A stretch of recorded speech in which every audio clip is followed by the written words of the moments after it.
Welcome to the AI Hustle Podcast, the podcast where we break down the latest in AI news, tools, and interview experts helping you hustle and do more using AI. If you've been following the podcast for a while, you'll know that over the last 6 months, I've been working on a stealth AI startup. Of the hundreds of projects I've covered, this is the one that I believe has the greatest potential. So today I'm excited to announce AIBox. AIBox is a no-code AI app building platform paired with the App Store for AI that lets you monetize your AI tools. The platform lets you build apps by linking together AI models like ChatGPT, Midjourney, and 11 Labs. Eventually will integrate with software like Gmail, Trello, and Salesforce, so you can use AI to automate every function in your organization. To get notified when we launch and be one of the first to build on the platform, you can join the waitlist at aibox.ai. The link is in the show notes.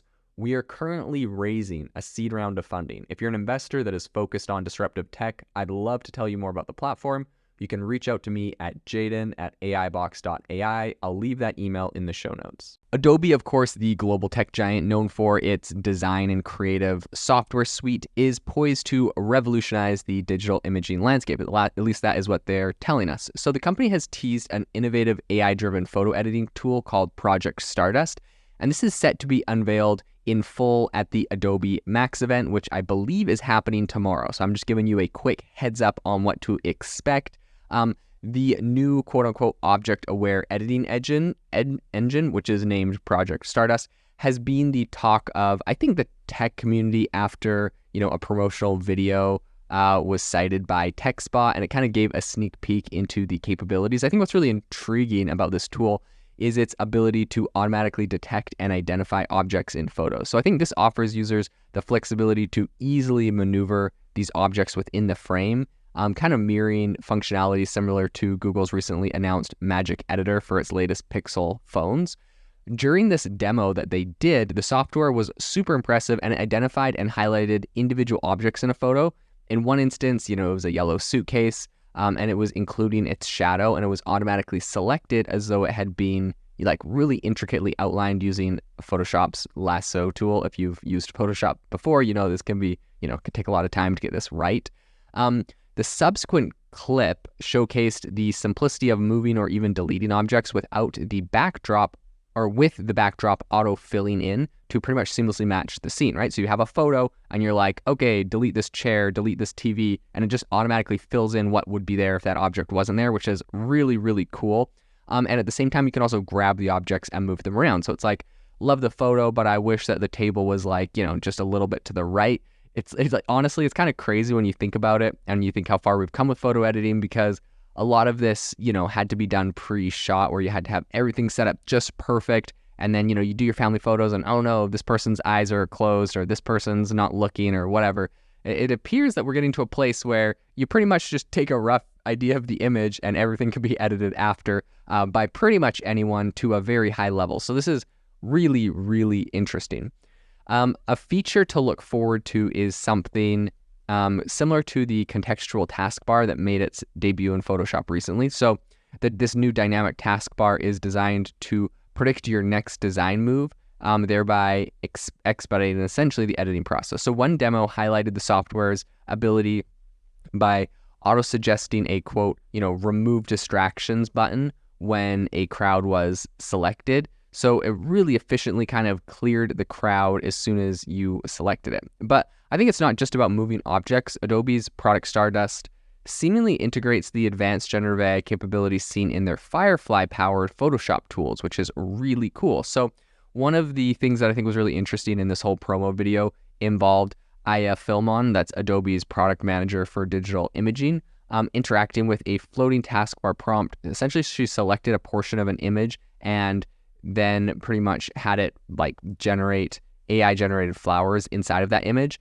Another demonstration, I think, featured the model getting replaced by just describing the desired clothing items. So pretty much there was a model on the screen wearing something, and you're like, okay, make this model wear a polo shirt with pink flamingos on it, and boom, it was able to do that, which is super interesting, right? No, you don't need to go and outline the exact shapes or, it's crazy. This is super, super crazy. So they just have a text input, you start with an image and you just talk to it and tell it what you want.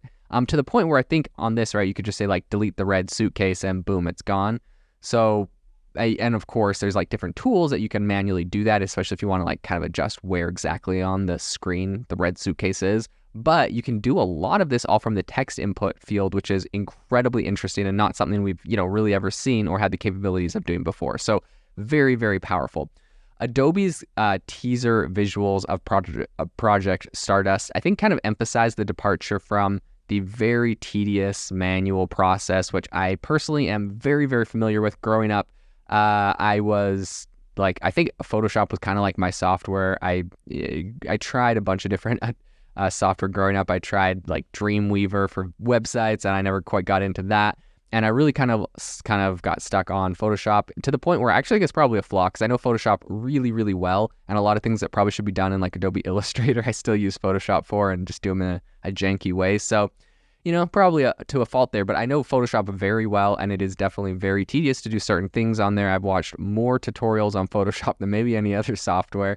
I don't know. Premiere might give it a run for the money, but in any case, it definitely, I think it's due for an overhaul, and this AI makes a massive difference when it comes to editing photos in there and really like manipulating photos to a very high level, which is very, very interesting.